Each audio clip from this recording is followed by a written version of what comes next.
नमस्कार मित्रों, मैं अनीता श्रीवास्तव आपका हार्दिक अभिनंदन करती हूँ।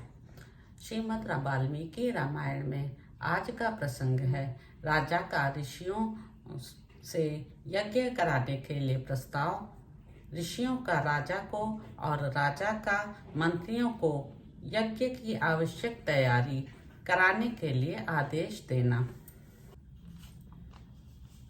तदंतर बहुत समय बीत जाने के पश्चात कोई परम मनोहर दोष रहित समय प्राप्त हुआ।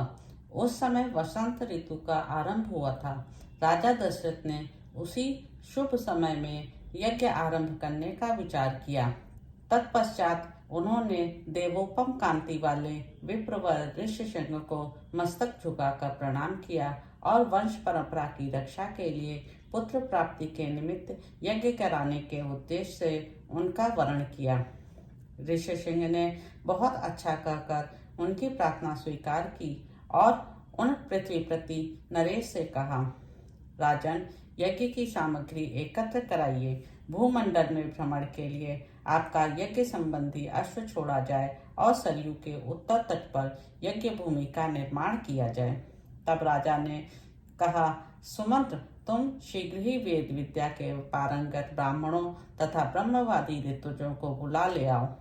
सुयज्ञ, वामदेव, जाबाली, काश्यप, पुरोहित, वशिष्ठ तथा अन्य जो श्रेष्ठ ब्राह्मण हैं उन सबको बुला लाओ। तब शीघ्रगामी सुमंत्र तुरंत जाकर वेद विद्या के पारगामी उन समस्त ब्राह्मणों को बुला लाए। धर्मात्मा राजा दशरथ ने उन सब का पूजन किया और उनसे धर्म तथा अर्थ से युक्त मधुर वचन कहा। महर्षियों, मैं पुत्र के लिए निरंतर संतप्त रहता हूँ। उसके बिना इस राज्य आदि से मुझे सुख नहीं मिलता है। अतः मैंने यह विचार किया है कि पुत्र के लिए अश्वमेध यज्ञ का अनुष्ठान करूं। इसी संकल्प के अनुसार मैं अश्वमेध यज्ञ का आरंभ करना चाहता हूँ। मुझे विश्वास है कि ऋषि पुत्र ऋष्यशृंग के प्रभाव से मैं अपनी संपूर्ण कामनाओं को प्राप्त कर लूंगा। राजा दशरथ के मुख से निकले हुए इस वचन की वशिष्ठ आदि सब ब्राह्मणों ने साधु साधु कहकर बड़ी सराहना की। इसके बाद ऋष्यशृंग आदि सब महर्षियों ने उस समय राजा दशरथ से पुनः यह बात कही, महाराज, यज्ञ सामग्री का संग्रह किया जाए, यज्ञ संबंधी अश्व छोड़ा जाए तथा सरयू के उत्तर तट पर यज्ञ भूमि का निर्माण किया जाए। तुम यज्ञ द्वारा सर्वथा 4 अमित पराक्रमी पुत्र प्राप्त करोगे, क्योंकि पुत्र के लिए तुम्हारे मन में ऐसे धार्मिक विचार का उदय हुआ है। ब्राह्मणों की यह बात सुनकर राजा को बड़ी प्रसन्नता हुई। उन्होंने बड़े हर्ष के साथ अपने मंत्रियों से यह शुभ अक्षरों वाली बात कही। गुरुजनों की आज्ञा के अनुसार तुम लोग शीघ्र ही मेरे लिए यज्ञ की सामग्री जुटा दो।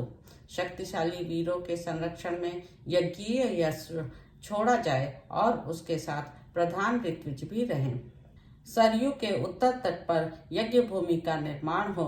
शास्त्रोक्त विधि के अनुसार क्रमशः शांति कर्म, पुण्याह वाचन आदि का विस्तार पूर्वक अनुष्ठान किया जाए, जिससे विघ्नों का निवारण हो। यदि इस श्रेष्ठ यज्ञ में कष्टप्रद अपराध बन जाने का भय न हो तो सभी राजा इसका संपादन कर सकते हैं, परंतु ऐसा होना कठिन है, क्योंकि ये विद्वान ब्रह्म राक्षस यज्ञ में विघ्न डालने के लिए छिद्र ढूंढा करते हैं। विधिहीन यज्ञ का अनुष्ठान करने वाला यजमान तत्काल नष्ट हो जाता है। अतः मेरा यह यज्ञ जिस तरह विधि पूर्वक संपूर्ण हो सके वैसा उपाय किया जाए। तुम सब लोग ऐसे साधन प्रस्तुत करने में समर्थ हो। तब बहुत अच्छा कहकर सभी मंत्रियों ने राजराजेश्वर दशरथ के द्वारा उस कथन का आदर किया और उनकी आज्ञा के अनुसार सारी व्यवस्था की। तत्पश्चात उन ब्राह्मणों ने भी धर्मज्ञ नृपश्रेष्ठ दशरथ की प्रशंसा की और उनकी आज्ञा पाकर सब जैसे आए थे वैसे ही फिर चले गए।